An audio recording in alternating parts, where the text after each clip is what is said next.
Sometimes, the loneliest place in the world isn't being alone, it's being surrounded by everything money can buy and still having nowhere to belong.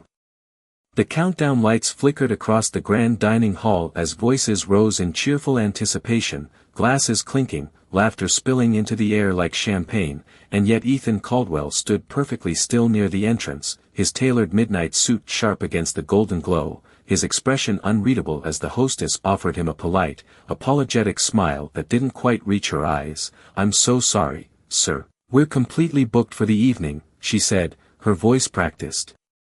Rehearsed, as if she had delivered the same line 100 times already, but never to someone like him, not to the man whose name sat quietly on skyscrapers and headlines, not to someone who could buy the building without blinking, and still, there it was, no table, no seat, no place for him tonight, and for a moment, something unfamiliar flickered behind his composed gaze, not anger, not frustration, but something quieter, heavier, something that didn't belong in a room filled with celebration. His phone buzzed in his hand, lighting up with a flood of messages: "Happy New Year, congratulations, to another successful year," all perfectly worded, all perfectly empty. His thumb hovered over the screen before locking it again, unread, because none of them said what he hadn't realized he needed to hear, none of them felt real, and the noise around him only made the silence inside him louder. He stepped aside, giving space to couples and families eager to take their reserved seats, their laughter brushing past him like he wasn't there at all,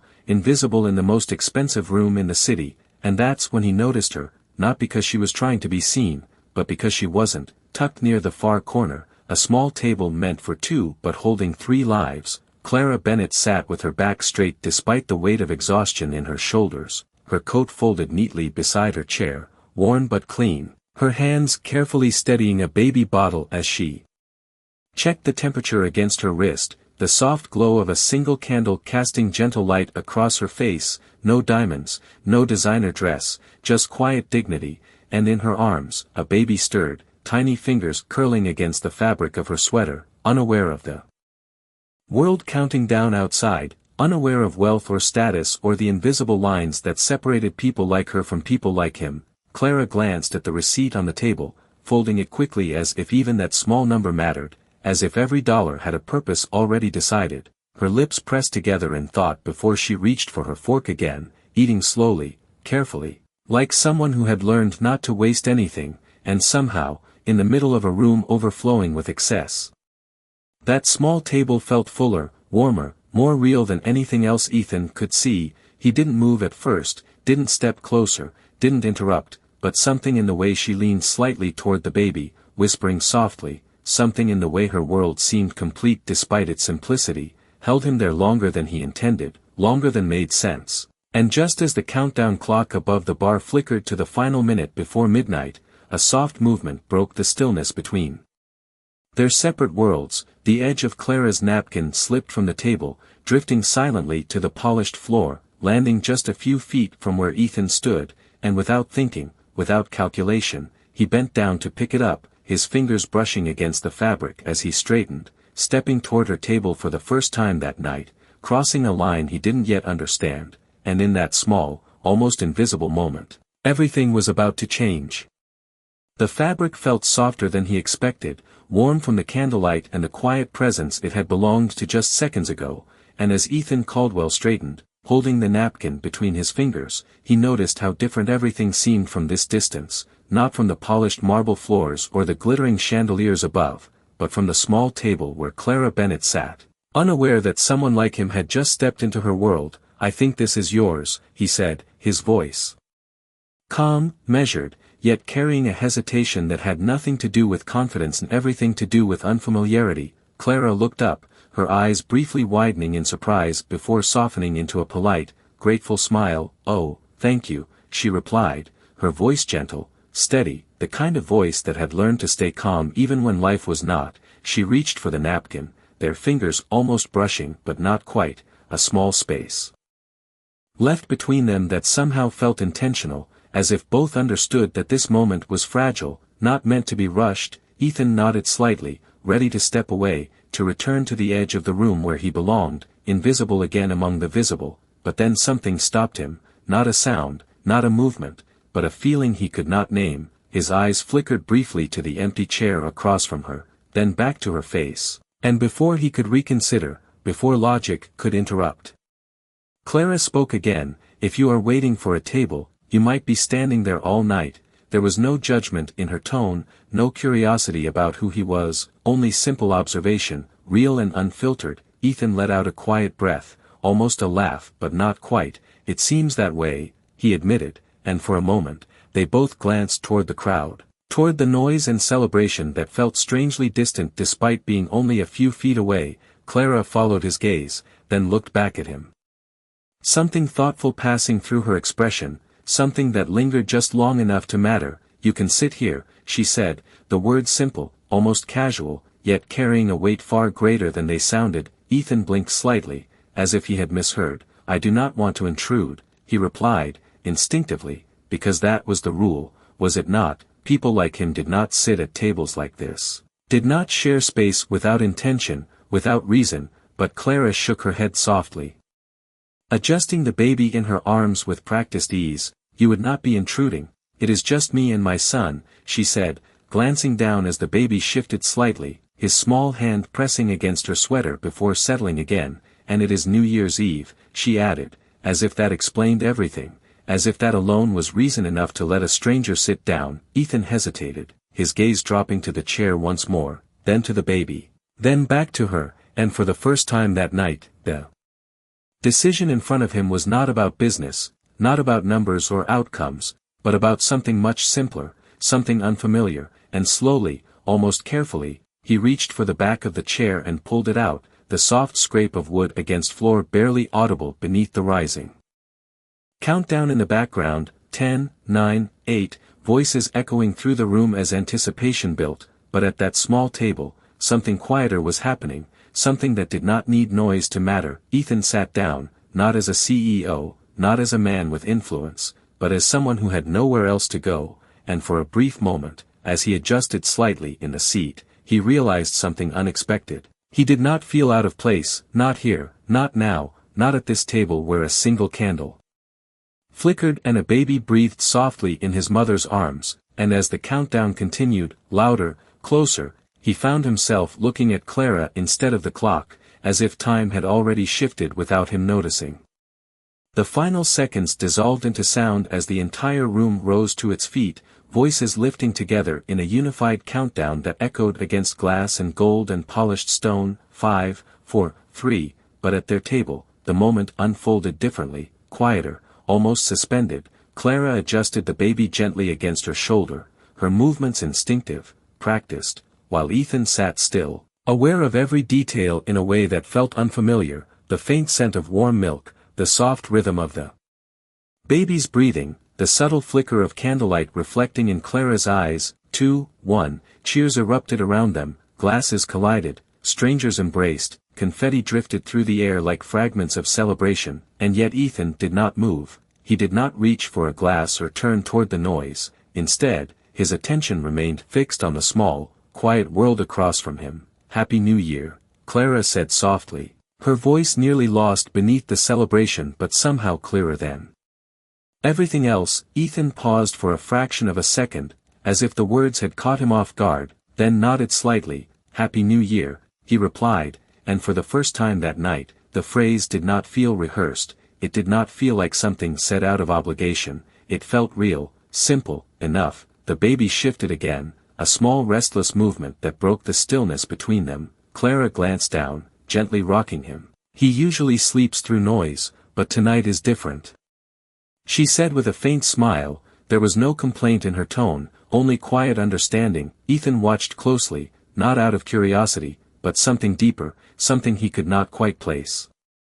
"What is his name?" he asked, his voice lower now, more careful. "Noah," Clara answered, brushing a loose strand of hair away from the baby's face. "He is 8 months old." Ethan nodded, absorbing the information in silence. 8 months, he repeated internally, as if anchoring himself to something tangible. Noah let out a soft, uncertain sound, not quite a cry, more like a protest against the overwhelming world around him. His small fingers curling tightly against Clara's sleeve, she shifted him again, trying to soothe him, but the noise in the room surged louder. people moving closer, laughter rising, chairs scraping, and for a brief moment, the calm at their table trembled under the pressure of everything outside it. Clara's expression flickered, not frustration, not panic, but a quiet calculation, the kind that came from experience, from knowing that sometimes comfort did not come easily. Ethan leaned forward slightly, almost without thinking. "May I?" he asked, the words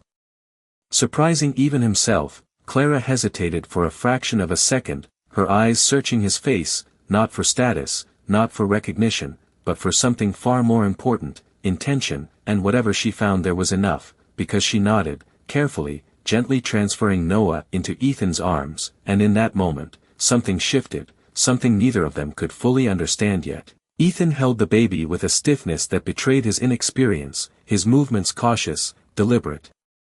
As if he were holding something far more fragile than he had ever encountered. Noah stirred once, his small face pressing lightly against Ethan's chest, and then, unexpectedly, the tension left his body, his breathing slowed, his fingers relaxed, and within seconds, he settled, completely, peacefully, asleep. Ethan froze, not out of fear, but out of something closer to awe, his gaze dropping to the small, quiet weight in his arms, the world around him fading into nothing more than distant noise.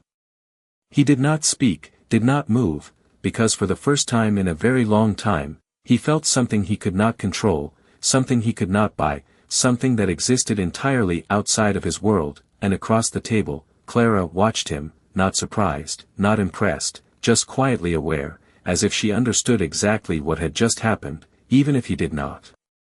The weight in his arms was almost nothing, and yet it anchored him in a way that no boardroom, no contract, no achievement ever had. Ethan barely breathed, afraid that even the smallest movement might break whatever quiet miracle had just settled there. Noah's tiny body rested against him as if it had always belonged, his soft breath steady and warm through the fine fabric of Ethan's suit, and for a moment, the world narrowed down to something impossibly simple, just a sleeping child and a man who did not know why it mattered so much. Clara leaned back slightly in her chair, her hands now free for the first time that evening, watching him with a calm expression that held neither surprise nor expectation. "You can relax a little," she said gently, her voice low enough that it did not disturb the fragile stillness. "He is not going anywhere." Ethan let out a quiet breath, almost imperceptible, but his shoulders eased just slightly, his posture softening in a way that would have been unrecognizable to anyone who knew him outside this moment. "I do not have much experience with this," he admitted, his eyes still fixed on Noah, as if looking away would somehow undo what had just happened. Clara gave a faint smile, not amused, not judgmental, simply understanding. "Most people do not, until they have to," she replied, her tone carrying a quiet truth shaped by her own life. Ethan nodded once, absorbing that, the idea that some roles were not chosen but stepped into, that some responsibilities arrived without preparation and still demanded everything. The noise of the room continued around them, louder now with celebration in full swing, but it no longer pressed against him the same way. It felt distant, almost irrelevant, like something happening in another place entirely. A server passed by their table, pausing briefly as his eyes lingered on Ethan, recognition flickering for just a second before being carefully hidden behind professionalism. "Sir, if you would like, we can arrange a table for you now," he offered quietly, the shift in tone subtle but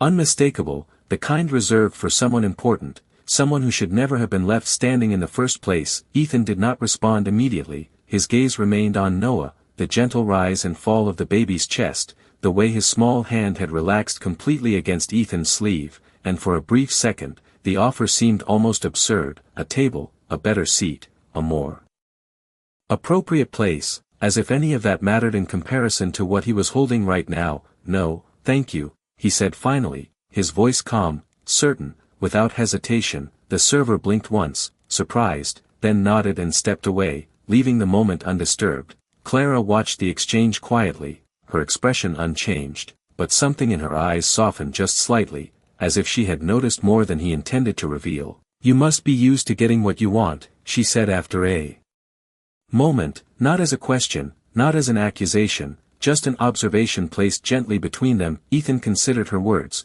his gaze lifting from Noah to meet hers, and for the first time since he sat down, there was something unguarded in his expression, something real. "I am used to thinking that what I want is clear," he replied, his voice quieter now, more honest than it had been all night. Clara tilted her head slightly, studying him for a second before nodding, as if she understood more.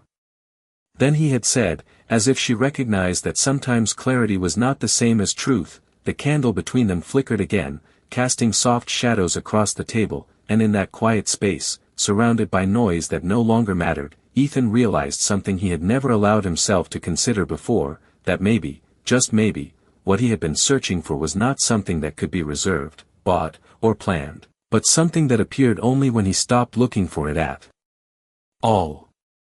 The candle burned lower now, its flame softer, steadier, as if it too had settled into the quiet rhythm of the table, and Ethan remained exactly where he was, unmoving except for the subtle rise and fall of his breath, careful, measured, instinctively matching the gentle pattern of the child sleeping against him. It had been minutes, maybe longer, but time no longer felt precise. It stretched differently here, slower, almost kind. Clara reached for her glass of water, taking a small sip before setting it back down with care, her movements unhurried, her attention divided between the man across from her and the baby in his arms, but without tension, without worry, as if she trusted the moment to hold itself together. "You are doing better than most," she said quietly, her voice carrying a trace of warmth that had not been there before. Ethan allowed the faintest hint of a smile, not something practiced, not something controlled, but something that appeared naturally, almost unfamiliar on his face. "I am following his lead,"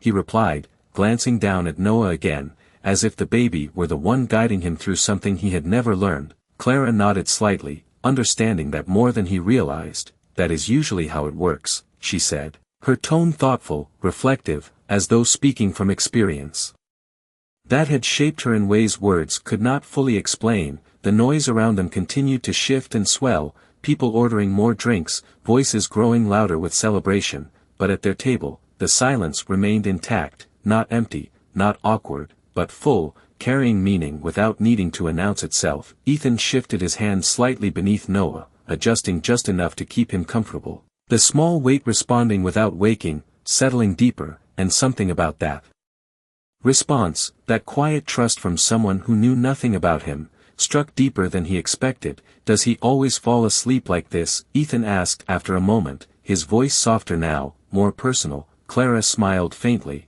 her eyes resting on her son. "Not always," she answered, "only when he feels safe." The words were simple, but they lingered, settling into the space between them with a weight that could not be ignored. Ethan did not respond immediately, his gaze lowering again, focusing on the tiny details he had never paid attention to before, the softness of Noah's hair, the way his fingers twitched slightly in sleep, the quiet certainty of his breathing. Safe, the word echoed silently in his mind, unfamiliar in this context, unfamiliar in a way that made him pause. Across the room, a group of guests raised their glasses again, laughing loudly, their voices cutting briefly through the atmosphere, and for a moment, Ethan became aware of the contrast once more. The world he knew, loud, polished, always moving, and this one, still, grounded, real. Clara followed his gaze briefly, then looked back at him. "You do not seem like someone who belongs here tonight," she said, not questioning, not accusing, simply noticing. Ethan let out a quiet breath, his eyes returning to hers. "I am not sure where I belong tonight," he admitted, and the honesty in his voice was not calculated, not filtered. It was simply there. Clara studied him for a moment, as if weighing something unseen, then nodded slowly. "Then maybe you are exactly where you are supposed to be," she said, her voice calm, certain in a way that did not demand agreement, only acceptance. Ethan did not answer, but something in his expression shifted again, something subtle, something that suggested he was beginning to understand what that might mean. And as the candle flickered once more, casting gentle light across the small table that had somehow become the center of his world, he realized that for the first time in a very long time, he was not thinking about what came next. He was not planning, not calculating, he was simply present, holding on to a moment that asked nothing from him except to stay. The music shifted into something softer as the initial surge of celebration settled into a steady hum, the kind that lingered in the background without demanding attention. And still, Ethan had not moved, his arms maintaining the same careful position, as if the balance he held could not be adjusted without consequence. Noah remained asleep, undisturbed by the passing minutes, his small body warm and steady, A quiet presence that seemed to anchor everything around it. Clara watched them both. Her gaze thoughtful, tracing something deeper than the surface of the moment. "You are not checking your phone anymore," she said after a while, her tone light but observant. Ethan glanced briefly toward the table where his phone rested beside the untouched glass of water, the screen dark, silent, forgotten. "It does not seem important right now," he answered, and even as he said it, he realized how unusual that truth was, how rarely anything in his life had been allowed to feel unimportant. Clara nodded slightly, as if that confirmed something she had already sensed. "That is rare," she replied, not praising, not questioning, simply acknowledging. A waiter passed by again, slowing just enough to observe the scene, his expression shifting subtly between curiosity and recognition, but he did not interrupt this time. As if understanding that whatever was happening at this table did not belong to the usual order of service, Ethan adjusted his posture slightly, careful, precise, making sure Noah remained undisturbed, and as he did, his sleeve pulled back just enough to reveal the edge of a watch, sleek, understated, but unmistakably expensive. Clara's eyes caught it for a fraction of a second before returning to his face, her expression unchanged, but her awareness sharpened. "You said you are not sure where you belong tonight," she said, her voice steady, "but you do not seem like someone who usually has to wonder." Ethan considered her words, not defensively, not dismissively, but with a kind of quiet reflection that would have surprised anyone who knew him.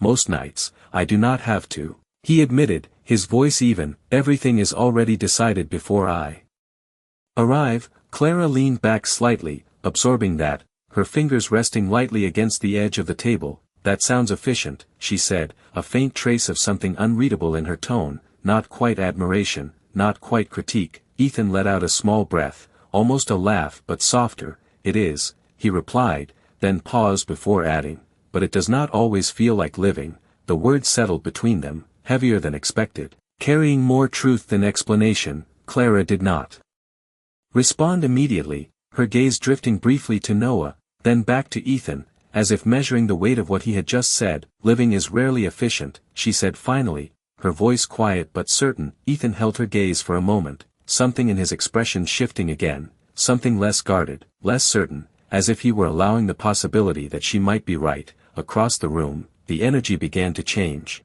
Some guests preparing to leave, others ordering more drinks, the rhythm of the night moving forward, but at their table, time still seemed to pause, suspended in something that neither of them had planned. "What about you?" Ethan asked after a moment, his voice careful, not intrusive. "Is this how you plan to spend tonight?" Clara glanced around briefly, taking in the room, the noise, the distance between her table and everything else, then back at him. "Not exactly," she answered, a small, genuine smile touching her lips, "but I have learned not to expect plans to hold." Ethan nodded slowly, understanding more than he expected to, and as he looked down again at Noah, still sleeping peacefully in his arms, he realized that this unplanned moment, this unexpected detour from everything he thought he knew, felt more real than anything he had arranged in years, and for the first time, that realization did not unsettle him, it grounded him.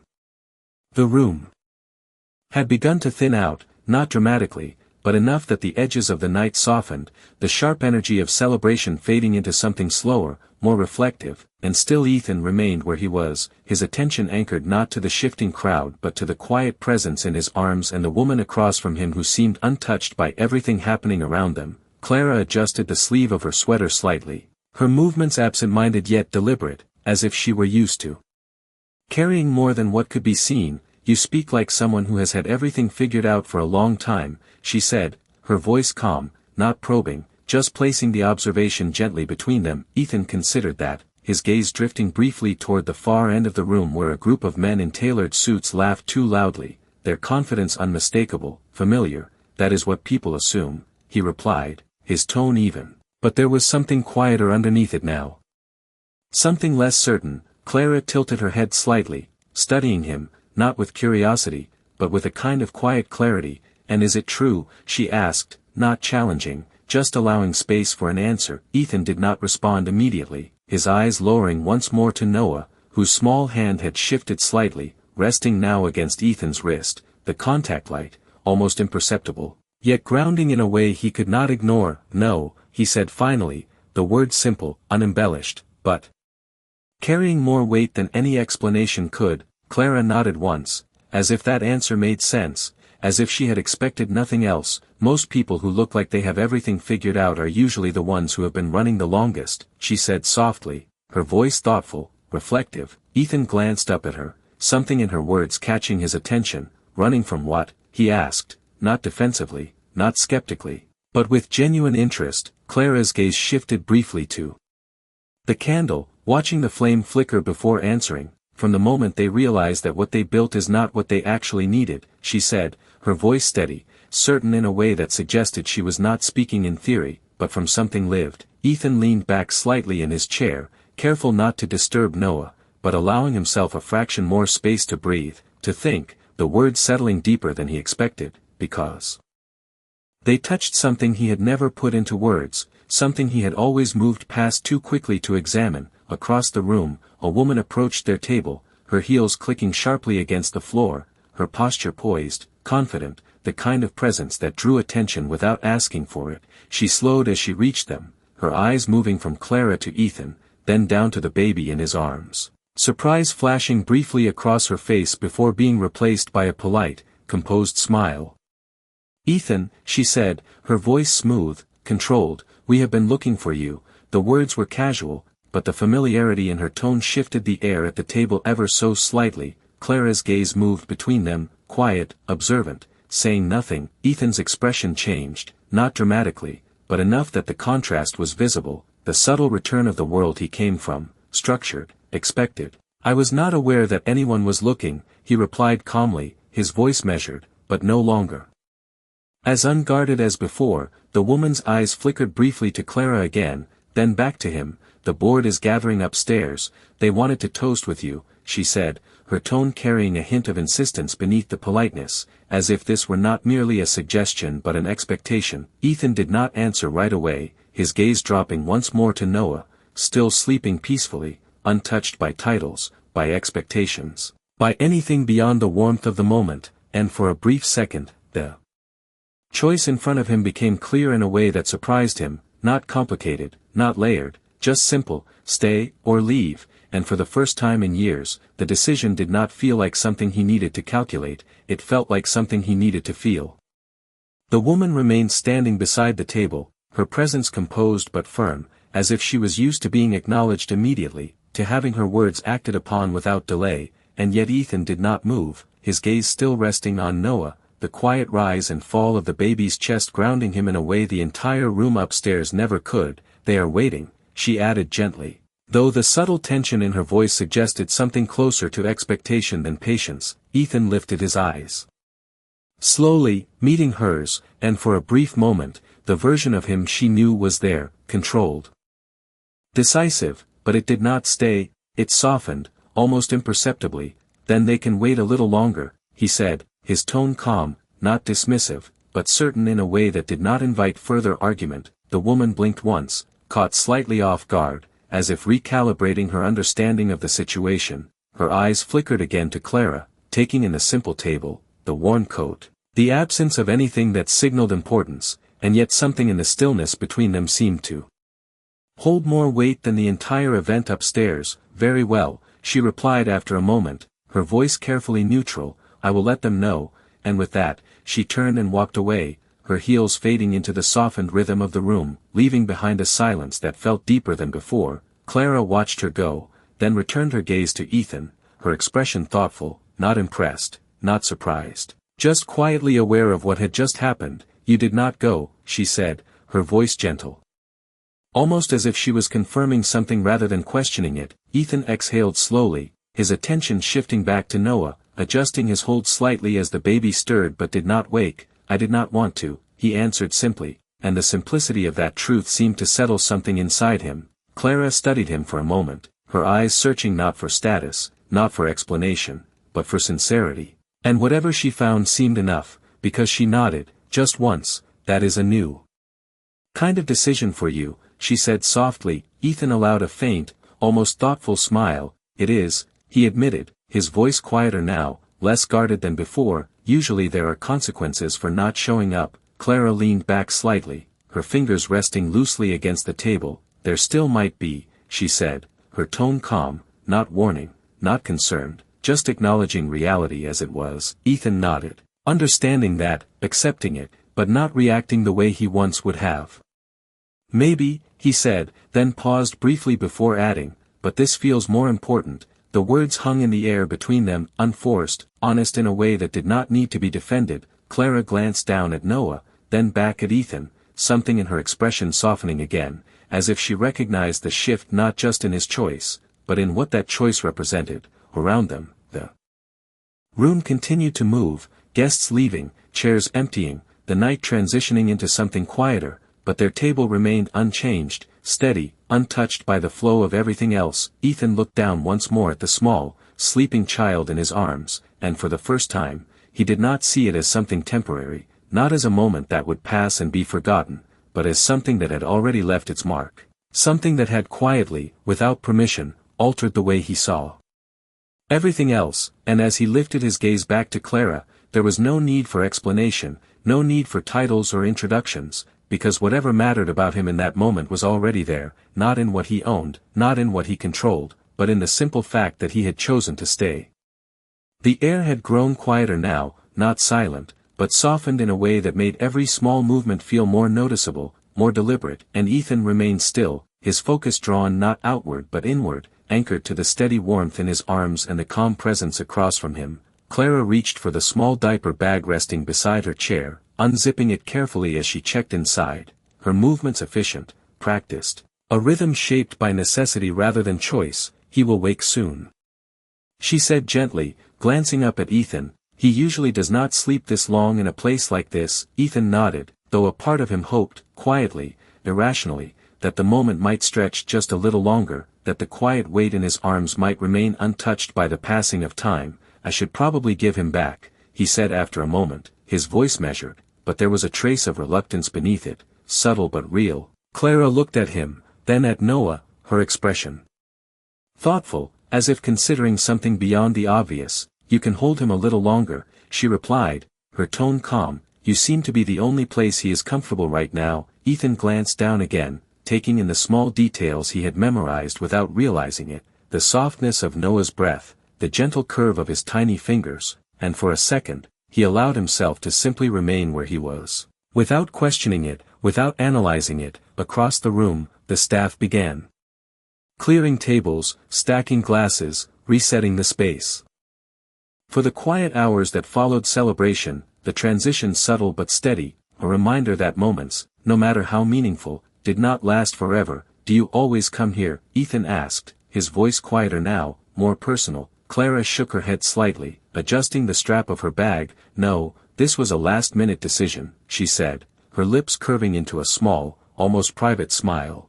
"I wanted to do something different, even if it was simple." Ethan nodded slowly, understanding that more than he expected. "It does not seem simple," he replied, his gaze lifting to meet hers. "It seems intentional." Clara held his gaze for a moment, something unreadable passing through her expression before she looked away briefly, as if the word had touched something deeper than she intended to show. "Maybe," she said softly, "or maybe it is just what I could manage." Ethan did not respond immediately, his mind catching on that distinction, on the quiet strength it took to make something meaningful out of limited choices, a strength he had never needed to develop, never been forced to understand, and yet here it was, sitting across from him, undeniable, real. Noah stirred again, a small shift that signaled the edge of waking, his fingers tightening slightly against Ethan's sleeve, his breath changing just enough to be noticed. Ethan adjusted instinctively, his movements more natural now, less cautious, as if something had already begun to change within him without permission.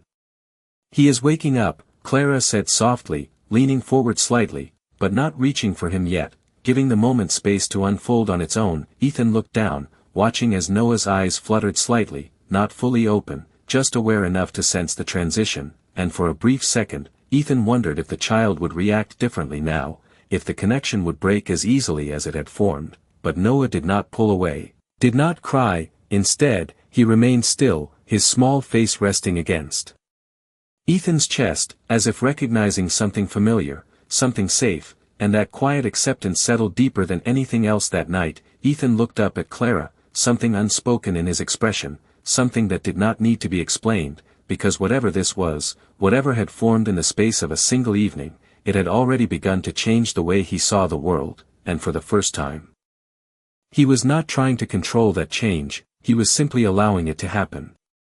Noah's eyes opened slowly, not with surprise, not with confusion, but with a quiet awareness, as if waking into something familiar rather than something new, his small gaze unfocused at first, then gradually settling, and instead of crying or pulling away, he remained still, his fingers curling gently against Ethan's sleeve, holding on without urgency. Ethan felt the shift immediately, the subtle change from sleep to awareness. And instinctively, he adjusted his hold, not out of caution anymore, but with a quiet confidence that had not been there before. "Hey there," he said softly, his voice lower than before, almost instinctive, as if matching the calm rhythm of the child in his arms. Noah blinked once, then again, his eyes lifting slightly, not fully meeting Ethan's, but not turning away either, just present, just there, and somehow, that simple presence carried more weight than any recognition Ethan had ever received. Clara watched closely, her expression gentle, but attentive, as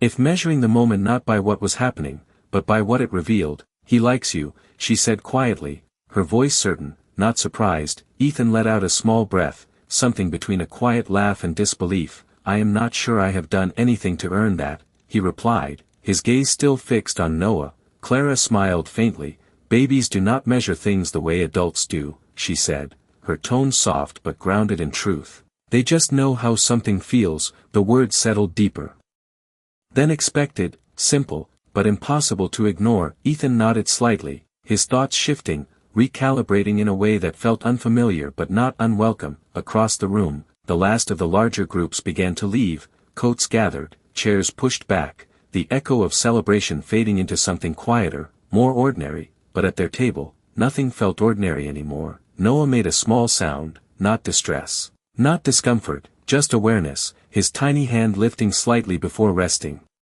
again against Ethan's chest, and for a brief moment, Ethan found himself wondering what it would be like to be known this simply, without expectations, without history, without the weight of everything he carried outside this moment. "I should take him," Clara said gently, leaning forward just slightly, not reaching yet, giving Ethan the space to let go in his own time.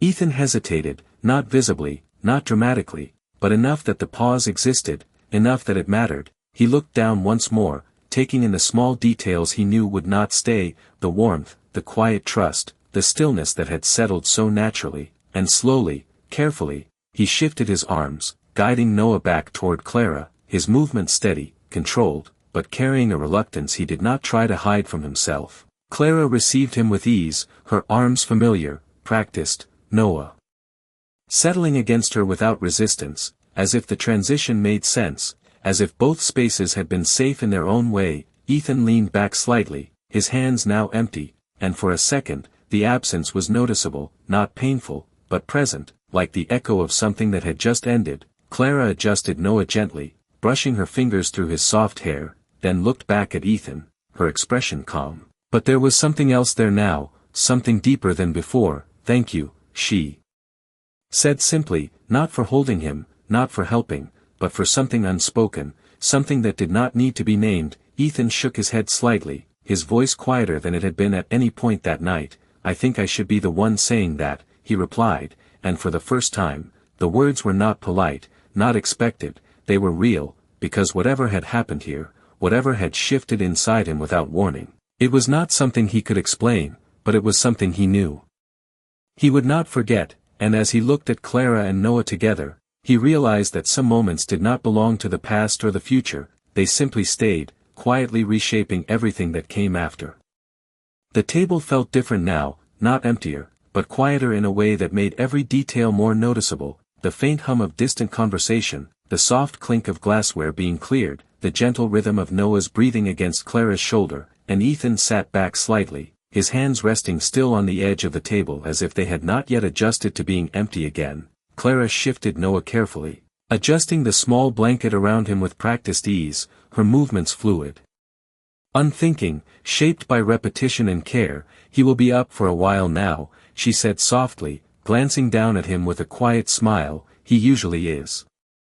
After a deep sleep, Ethan nodded, his gaze lingering for a moment before lifting to meet hers, as if trying to hold on to something that was already beginning to change. "I imagine your nights are not very predictable," he said, his tone lighter now, but still carrying a quiet sincerity beneath it. Clara gave a small, knowing smile. "They are predictable in their unpredictability," she replied, her voice calm, grounded in acceptance rather than complaint. Ethan let out a faint breath, almost a soft laugh, the kind that did not need an audience. "That sounds more honest than most schedules I know," he said, and for a moment, the distance between their worlds felt less defined, less absolute. A server approached quietly, placing a small folded check on the edge of the table, his movements respectful, unobtrusive, as if aware that this moment did not belong to routine transactions. Clara noticed it immediately, her eyes flickering toward the paper before returning to Ethan, her expression composed, but there was a subtle shift there,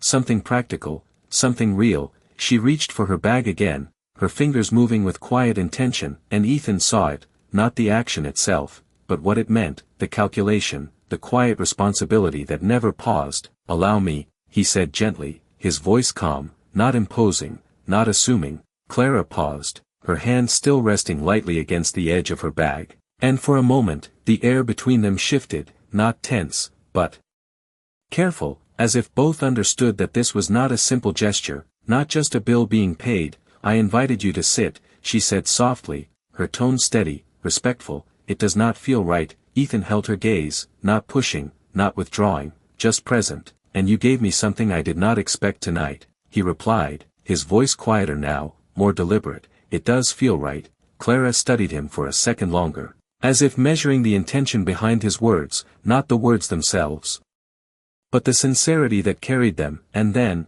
slowly, she lowered her hand, not in defeat, not in obligation, but in quiet acceptance. "Then thank you," she said simply, and the simplicity of it carried more meaning than any argument could have. Ethan nodded once, reaching for the check without looking at the number, not out of carelessness, but because for once, the value of the moment had nothing to do with what was written on the paper. The server returned briefly, taking it without comment, as if recognizing that some exchanges required no acknowledgement. Clara adjusted Noah again, his small hand now resting against her collarbone, his eyes half open, observing the world in that quiet, curious way only children could. "You did not have to do that," she said after a moment, not questioning, not protesting, just stating a truth that existed on its own. Ethan leaned back slightly, his gaze shifting between her and Noah. "No," he agreed softly, "I did not," and there was no explanation after that, no justification, because whatever had changed inside him did not need to be explained to make sense.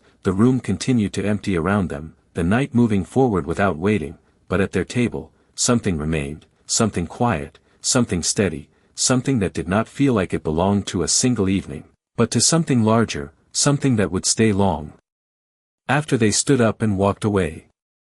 The restaurant had nearly emptied now, the once vibrant space settling into a quiet afterglow, chairs neatly aligned, lights dimmed slightly as if signaling the end of something that had already passed. And yet Ethan did not rush to stand, did not reach for his coat or glance at the time. Instead, he remained where he was, his attention still anchored to the small table that had, without warning, become more meaningful than any room he had entered before. Clara adjusted Noah gently as he shifted in her arms, his eyes now fully open, calm and observant, taking in the softened world around him without fear, without hesitation, as if he trusted it completely. "We should probably go soon," Clara said quietly, her voice gentle but practical, the kind that understood when a moment had reached its natural end. Ethan nodded slowly, though something in his expression suggested he was not entirely ready for that conclusion. "Yes," he replied, his voice steady, but softer than before.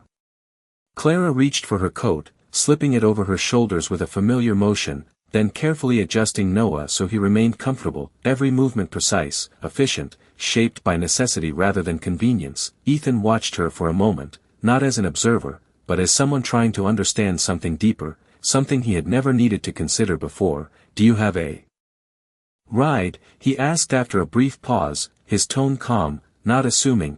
Clara shook her head lightly. "I took a bus here," she said, her voice simple, unembellished. "It is about a 10-minute walk to the stop." Ethan glanced toward the entrance, then back at her, the thought of her stepping out into the cold night with a child in her arms settling uncomfortably in his mind. "Let me have my driver take you home," he said, his voice measured. But there was something more behind it now, something less about offering and more about wanting to ensure. Clara paused, her fingers tightening slightly around the strap of her bag, not out of refusal, but out of consideration. "That is kind, but you have already done enough," she replied, her tone gentle, firm in a way that did not reject him, but maintained something important, something essential to her. Ethan held her gaze, not pushing, not insisting, just present. "It is not about doing more," he said quietly, "it is about making sure you get home safely." Clara studied him for a moment, her eyes searching his, not for status, not for obligation,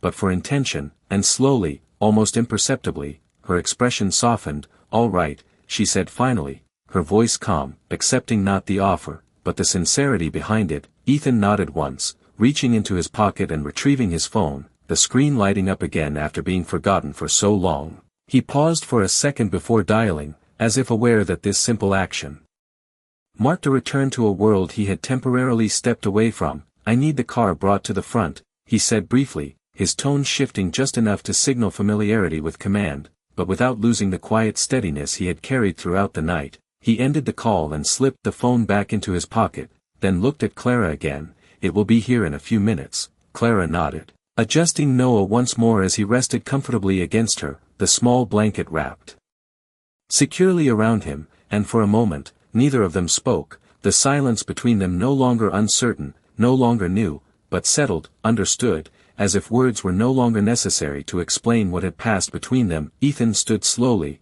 pulling his coat over his shoulders, but his movements lacked the usual precision, the usual urgency.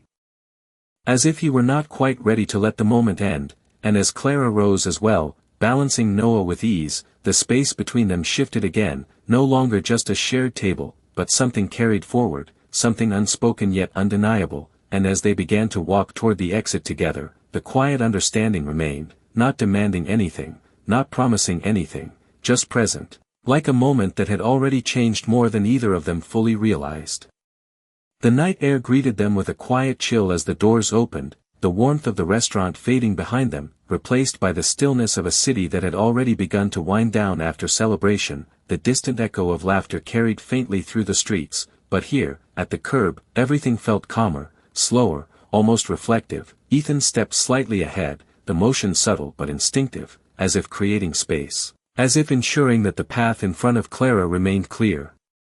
The black car pulled up smoothly, its presence understated yet precise, the driver stepping out immediately, opening the rear door without a word. Clara paused for a moment, adjusting Noah gently against her shoulder, the small blanket tucked carefully around him, his eyes half closed again, drifting somewhere between wakefulness and sleep. "Thank you," she said softly, her voice carrying the same quiet sincerity it had all evening. Ethan shook his head slightly, not dismissing her words, but not accepting them as something owed either. "You already thanked me," he replied, his tone calm, almost thoughtful. Clara gave a small smile, not correcting him, not insisting, just acknowledging the moment for what it was. She stepped toward the car, then paused again, turning back to him, and for a second, the distance between them felt different, no longer defined by circumstance, but by something left unresolved, something unspoken. "You never told me your name," she said, her voice gentle, but direct in a way that carried quiet importance. Ethan held her gaze, the question simple, expected, and yet it lingered, because answering it meant stepping fully back into the world he had set aside, even if only for a moment. "Ethan," he said finally, his voice steady, unadorned, no titles, no explanations, just his name. Clara nodded once, as if committing it to memory. "I am Clara," she replied, though he already knew, though something about hearing it again made it feel more real, more grounded. "And this is Noah," she added softly, glancing down at her son, whose small hand shifted slightly as if responding to the sound of his name. Ethan's gaze followed, lingering for a brief moment before returning to hers. "I know," he said quietly, and there was something in his voice that suggested he would not forget. Clara studied him for a second longer, as if searching for something she could not quite define, then nodded, a quiet understanding passing between them without needing to be spoken. She turned and stepped into the car, settling carefully with Noah in her arms, the driver closing the door gently behind her, sealing the space, but not the moment. Ethan remained where he was, his hands resting loosely at his sides, watching as the car idled for a brief second before beginning to move, slow at first, then steady, disappearing into the quiet stretch of the street ahead. And for a moment, he did not move, did not turn away, as if allowing the space she left behind to settle fully, completely, into something he could not ignore. The cold air brushed lightly against his face, but he barely noticed, his thoughts no longer rushing forward, no longer calculating what came next. Instead, they lingered on something far simpler, far quieter, a small table, a shared moment, a child who had trusted him without question, and a woman who had offered him something he had not known he was missing. And as he finally turned, slipping his hands into the pockets of his coat, there was no urgency in his steps, no immediate return to the life waiting for him, because for the first time in years, he understood something that could not be negotiated, scheduled, or bought, that sometimes, the most valuable place in the world is not the one you reserve, but the one someone chooses to share with you.